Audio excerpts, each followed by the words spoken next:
This is Face the State for Sunday, May 25th. Hopefully you're enjoying your Memorial Day weekend. And was it the pressure of that holiday that pushed Republicans into action on what they're calling the big, beautiful bill? Our political insiders are digging into the details and something they don't think you're seeing in that thing yet.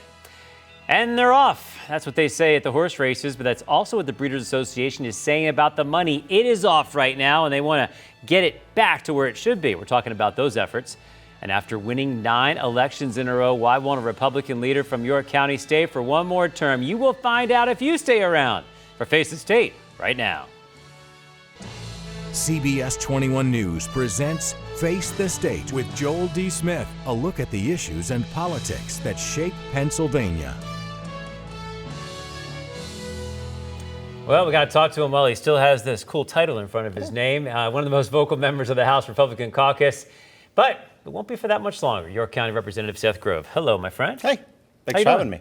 Hey, what's it feel like when we say, you know, the time's running out and this is the last term, you've won so many times, it's not happening? Is it settling in, this decision that you've made? Yeah, once you kind of do the formal announcement, it's set. You can't unring that bell. Yep. So, you know, you're looking at your final few months in office and focus on, doing your constituent service, helping your constituents, seeing what you can do in Harrisburg. But give me some of the reasons why. Number one, Mike Regan's just not there anymore, and it's just not that fun. He's off to the side here laughing. He's laughing, yeah. But you know what? It's changed. Sometimes for the better, a little for the worse. I truly believe it's getting more like Congress anymore, where political posturing trumps good public policy. Even to an extent, when I came in, bipartisan dinners happened. It's few and far between anymore and stuff. So let me push back on that for a second. You said that you missed that. You wish it still happened. Have you reached out and said, let's do this? Let's set up some stuff. Yeah, there's been cases where we've had committee dinners and stuff, and they haven't ended well. Okay. So they have tried. Some do. Other times they don't. But there used to be the case where you'd fight on the floor and go to dinner afterwards, and whether it's inter-party. One day you're working with someone, one day you're working against someone's stuff. But it is getting more political. What do you think led to that, looking back? I think a lot have to do with the maps. I mean, the chancellor who set up the maps wanted 102, 101, thinking that close proximity will bring bipartisanship. It was a horrible calculation by his end because he reinforced Republican Democrat districts, made them much bluer and much redder. Yeah. If you're looking for more bipartisan, you need more swing state. I mean, our swing districts are down to like maybe 10 out of 203. Get about 50 swing districts, and then you'll probably see more. Well, more and then that lends itself to the only way you lose is by losing the primary. Correct. And you lose the primary by getting along with the other side a little bit, and then you get the most extreme people that gets in there. Right. Yeah. And that's what you see right now in the General Assembly. So. All right. Well, I hear you on that, but let's get to some business. Okay. So a number of election reform bills passed the House. One that doesn't move forward is one that you were thinking about. Yeah, so looking at election reform, as state government chairman right after the 2020 election, we did a deep dive into all things election, 10 hearings, tons of testifiers, and we stayed on top of it doing oversight after each election, kind of what happened. We sat down with the Department of State, what happened last election, what are you looking at this next election? And I realized there's a gap kind of on the enforcement.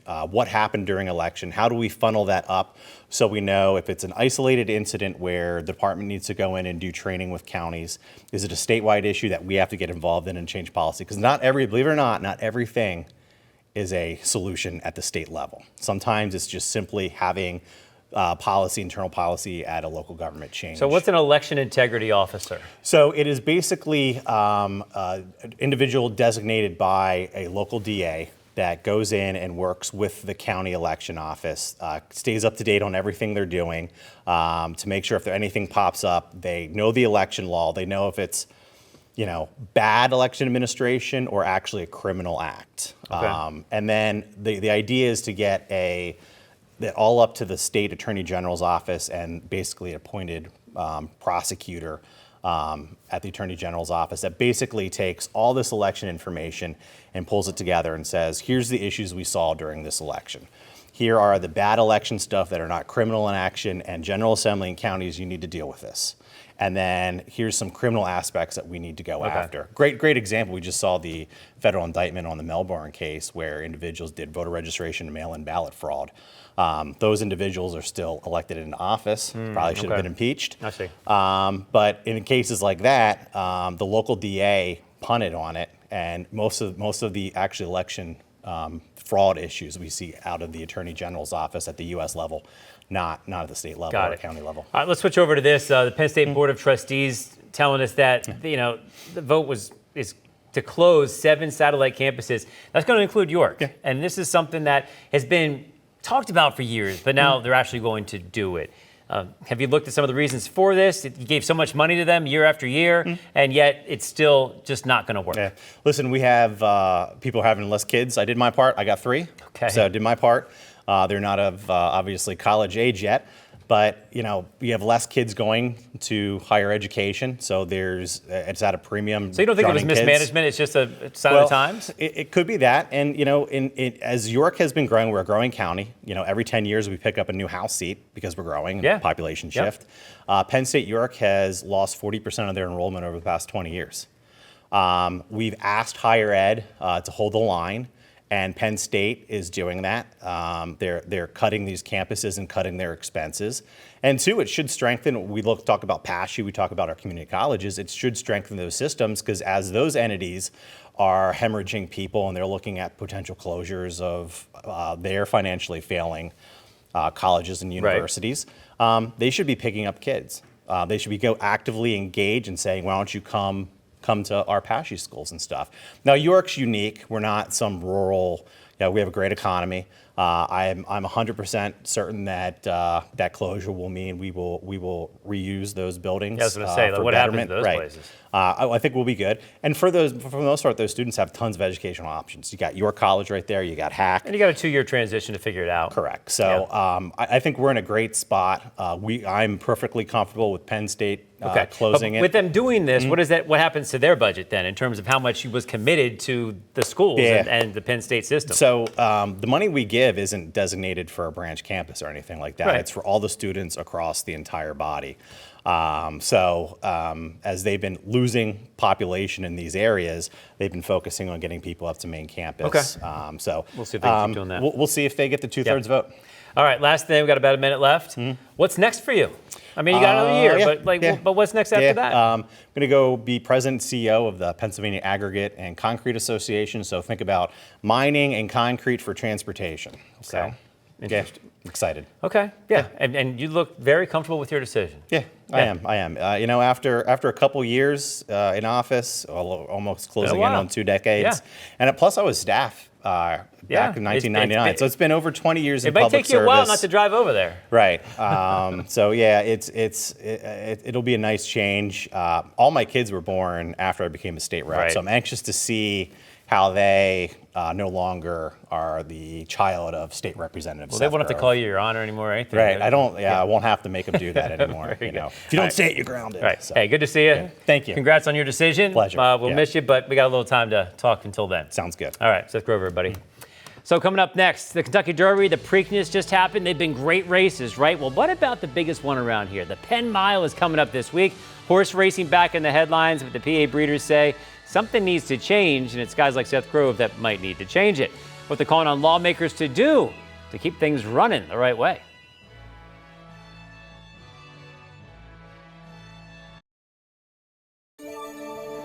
Welcome back, everybody. This week is one of the biggest horse racing events in all of Pennsylvania. It is the Penn Mile at Penn National. And today we're talking to the now former president of the PA Horse Breeders Association. Term just ended last week, but he knows what's going on. This is Greg Newell. Good to have you on the show. It's a real pleasure. Thanks for having me here, Joe. I really appreciate it. All right. Well, we're going to talk about horses, and we're going to start with, we'll get to legislation in just a second, but let's talk about the big event coming up. So as you referenced, the Preakness just ended, and now's a chance for a big moment here in Pennsylvania, in particular Penn National. This Friday, we will have the Penn Mile, which is a Grade 3 race, and it brings the top grass horses, 3-year-old grass horses here. The best trainers and the best jockeys, Flavian Pratt, Respoli, And Frankie Dettori, who last year he won 2 races right at the nose. Yeah. And he's known for his flying dismount, which is great. Yes, and these are, I mean, big names, big breeders. These are some of the big names that people are, they're used to the Preakness or the Derby. Like, these are some of the familiar names. And they all come in here for this one chance, and it's packed with stakes races that are going on, and particular Pennsylvania bred races as well. Yeah. So it's really a fun time. It's There's a great family There's night. some big money out there There's for these. serious $300,000 for the Penn Mile race and so forth. So yeah, it's a big opportunity to showcase racing in Pennsylvania. When we're talking money, is some of that purse money, does that come from the casino money and everything else? Is it all part of the same pot? Yes, it is. So back in 2004, and it was right after Smarty Jones, and he played a key role in Yes. that, in his path, was they passed the Pennsylvania Racehorse Development and Gaming Act. And that brought casinos into Pennsylvania. And recognizing the impact of that, they said to the horse racing industry, we're going to take money from the slots, which is not taxpayer dollars, and that's going to support purses and the breeding program. Did it actually happen? It did, and Okay. it was phenomenal. It was a tremendous success. I want to thank the legislators who were involved at the time, because the goal was to help create jobs, to save open space, and to grow the agricultural, because the equine industry plays a crucial role in the agricultural industry in Pennsylvania. Right. So that worked, but over time, you know, things change. And as much as that was bringing in something new, that something new doesn't feel new anymore. And now the next new thing is, you know, people doing a little more of their betting here and not actually going out to there. And is it restricted that way? Like the money that comes from here is different, and so it can't be funneled in the same way it was? So for the racing fund, the only money that we get is through the slots at the casinos. Okay. And as you're alluding to, while I may go to the casino, my children are particularly interested, they'll be happy to use it on the phone. And so online gaming has actually surpassed all other slot revenue. Yeah. And so it's really had a serious impact. And the thing was, when they passed it, there are 23,000 jobs, $1.6 billion in income that comes in through the state for the industry, and as well 1.3 million acres of open space. Well, online gaming doesn't provide any money into that stuff. It just leaves probably at least out of the state and probably out of the country. And so our goal is to update that gaming act. So basically get your slice of whatever they decide it would be. Have you worked out the numbers? Like, how much would it need to be to make up the difference if we're talking about the revenue coming in from online? Sure. The revenue has dropped about 33%, which has had a dramatic impact, really cut the number of races and the purses and so forth, and it had a significant impact on our breeding program. Okay. And so our goal is to try to get it back closer to where it was 5 years ago, which takes it, we're not going to go all the way back to 33%, but we're asking for something that gets closer to the number that it originally was. And our idea is to look at the online gaming as slots. They're no different than at the casino. And so getting a slice of that is what we're asking the legislators to consider. Okay, so would that include the sports betting on your phones and all that kind of stuff too? No, we're sticking strictly to the slots. Got we're it. trying to be Okay. fair and understanding of the It situation. is different, yeah. Well, let's get to some of the pushback. I mean, there's always been some pushback that some people don't like horse racing. They don't think the horses are treated well. They see incidents at other places and horses getting injured, and some extreme examples, horses dying, and they say, okay, we don't need to put any more money towards this because I just don't like horse racing as a whole. Is that something you guys have to cut through? So we do. There's always that challenge. We at the horse breeders, especially on the thoroughbred side, take pride. We have given over $500,000 to Penn Vet for research and studies both on the injury side and on the production side of things. And that has made significant strides. We were the seed money for what is now gone nationally and internationally. There's a study going on that's really attacking that issue head on, and the numbers dramatically dropped in the last couple of years. So we take great pride in that issue. That's good to hear. So where are we now? Is there a bill yet for this, or you guys are still working towards that? So legislation is being evaluated and considered. In the midst of all this, I talk about online gaming. There's also the games of skill, which is a big political football up there in Harrisburg, because those skill games, as they call them, are popping up everywhere. There's They're literally not as tens of regulated thousands. yet either. Right. Yeah. And so in the process of evaluating how to regulate them and to generate revenue for the state, they're opening up the Gaming Act. And as they open up the Gaming Act, we're asking them to help update what happened in 2004 to just bring it into 2025 and beyond. Yeah, don't forget about us, is what you're pretty much That's saying. exactly right. Okay. And just a reminder, none of this is taxpayer dollars. We've tried to make it very clear, and we're not asking for dollars from the other forms of gaming. We're trying to strictly say a slot's a slot. Slots of slot. Okay. Looking forward to Friday.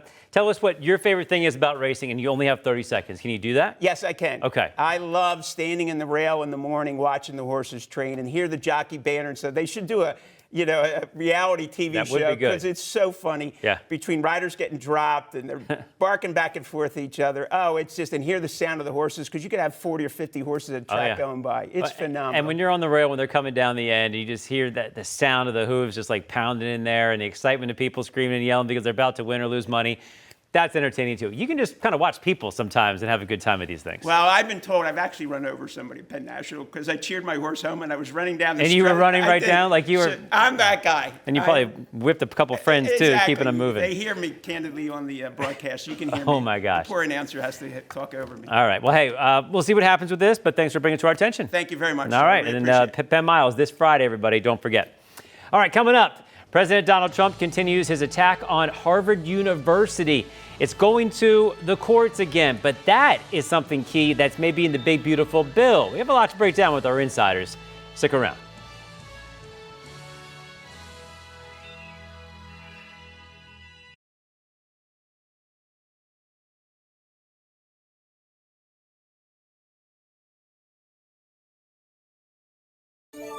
My favorite time of the week, everybody. CBS 21 Political Insiders, Democratic strategist Mark Singles here, Republican strategist Mike Regan. We want to start with what we just were listening to, the horse racing industry, the breeders. They're saying they got to overhaul all this because the way we bet is changed. Their money's not coming in the same way. If you were voting on this, what would you do? I would vote in their favor. Look, it's a lot of jobs in Pennsylvania. It's a lot of agriculture in Pennsylvania. And quite frankly, I think we need to adjust it so they can get the money they've been getting. I think it's important. games like what are they called? Slot machines, yeah. Slot machines and all the things that we're doing. That's changed so much, but they should get a smaller piece of the bigger picture, I think. Okay. What do you think? Is it going to get through? I think it is going to get through, and I think they're entitled to it because of that very reason. Slot machines are very different. They're online. And everybody's doing it online, and they're not getting a chunk of it. They're entitled to the issue is like if you're giving it to them, you're taking it from somewhere else that's counting on it as well. That's where the fight comes into play. Always. Let's talk about Penn State closing some campuses. You heard Seth Grove; he was very realistic about it. He says enrollment's down. He's not that upset about it. They can put the money towards other things. But you used to vote on this stuff and giving them money to potentially keep these places open, and it just can't happen. Yeah, I know. There's so many other factors too that weren't mentioned, like tech schools. Number one.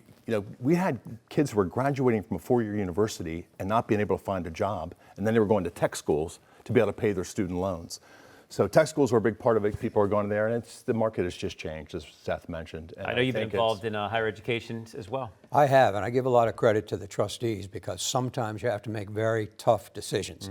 And this was not an easy one. And the new president took that bull by the horns and said, look, we cannot continue to do this. We cannot continue to lose 40% of our enrollments. And this is going to save Penn State about $50 or $60 million a year. And they had to be done. Had to be done. I want to get to a different school. It's Harvard. And the president has made Harvard a target for a while. It was for DEI situation. And basically the administration not happy with the way they handled anti-Semitic protests over the last year or so. So then it was also going after some other things. And now it is international students. So 6,000 students at risk of being not allowed to go to Harvard anymore if this goes through. There's an injunction that's happened today, or make that Friday. So this is going to go to the courts. But let's get into what's happening here and what precedent you're seeing. Well, this is outrageous. This is ridiculous for a president of the United States to declare war on one of the premier research and education institutions in the world. Makes no sense whatsoever. This is a jewel that we have had in this country for hundreds of years. And for him to pick a fight over anti-Semitism or whatever he's using today and threaten foreign students threatens the very life of Harvard, and it threatens education in general in the United States. What do you think's happening here? Well, look, the president's trying to protect the Jewish kids on campuses across the country. And like they said, look, you have foreign students. We want to vet them. We want to make sure that there's nobody there that's going to hurt the Jewish kids on your campus. And Harvard said, No. So this is the next step. I mean, the president wants to make sure, and I'm not sure why, the people at Harvard would want to protect their Jewish students on the campus, and they're taking steps not to do that. Well, I wonder what they would be able to do to make the administration happy enough to stop the next threat, to the next thing, like how to prove that that's occurring at the Well, the one thing is give them the names of the foreign students. Let them do the vetting. I mean, that would be the thing. That's what they're saying. Give us the information. And they're saying no. Harvard's saying no. Why are they saying no? That's not exactly true. The president gave them a whole list of things to do, including changing their enrollment process, changing how they present themselves, changing their faculty requirements and things like that. And Harvard correctly said, no, that is a violation of our First Amendment. Well, I guess the courts will decide. But they don't want terrorists on their campus. And they don't. Who wants terrorists on your campus? They don't either. But the question is, what is the amount of information that the federal government is entitled to in order to get when you're getting millions and millions and millions of dollars from the federal government, there has to be some transparency. And that's the issue. They are accepting the money, but they are a private institution. And most Republicans don't want the government messing with private institutions doing their own thing, but they are accepting federal dollars on that. We'll wrap it up with that. Yeah. The big, beautiful bill. I guess that's the name of it, but not what Democrats are seeing inside it. And if more than 1,100 pages, what are you seeing as the biggest warning signs from the Democratic side? Well, first of all, let's be very clear what we're talking about here. This is one big, ugly bill. You're talking about $1 trillion worth of cuts in human services, mostly to Medicaid and the SNAP program, food assistance. So you're taking $1 trillion from the very poor to cobble together $2 trillion to give to the very rich. The poor are getting poorer, the rich are getting richer. However, there's one thing that I want to bring up that really ought to be paid attention to.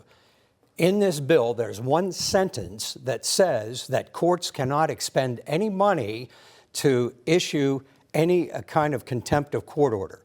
Now think about what that means. It means that there is no judiciary anymore. The president can do whatever he wants, and he can ignore the Supreme Court of the United States. We're going to dig into that. If that's really in there, does that concern you on its surface? Look, I need to talk to you first about what I like about the bill. Okay. And I like get back to the other thing. I like most of it.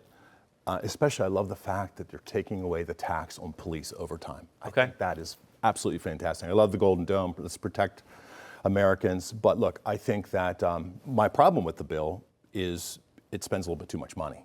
But it raises the debt ceiling, and there's increased by $3 trillion. Yeah, I know there's a lot to get to. But let's get one quick reaction on what he said. Sure. If that's actually in there in that terminology, does that concern you? That in terms of we have three branches of government. It's supposed to be looking after each other. Yeah, I mean, I think if it's in there, we need to look at it closely. Yeah. I don't think Let's hope that the Senate takes it out. Yeah. It's just too dangerous. And there's a long way to go when it comes to the Senate. Last thing we'll get to, the Harrisburg election. It was interesting. It looks like there could be a write-in situation happening here. What was your takeaway from this? The incumbent wins by 80 votes. First of all, it's a ridiculously small amount of votes to elect a mayor of the state's capital city. Yeah. So, there's something wrong with that. We've got to get much more participation in our capital city. So we can see what happens. I don't know who's going to do what going forward. All right, we're out of time for this. Joel D., he's got to run. Oh, he would? Okay. you want Dan Miller to run. I get it. Well, if you that, and he has the option, it seems like he got enough votes on the right-hand side of the Republicans. Our final word after this, we're talking about something that is an ending, but also a special ending.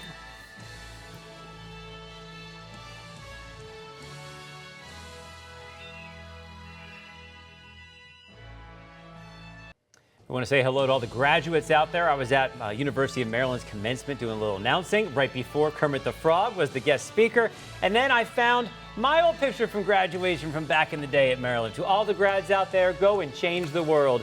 And thanks for watching.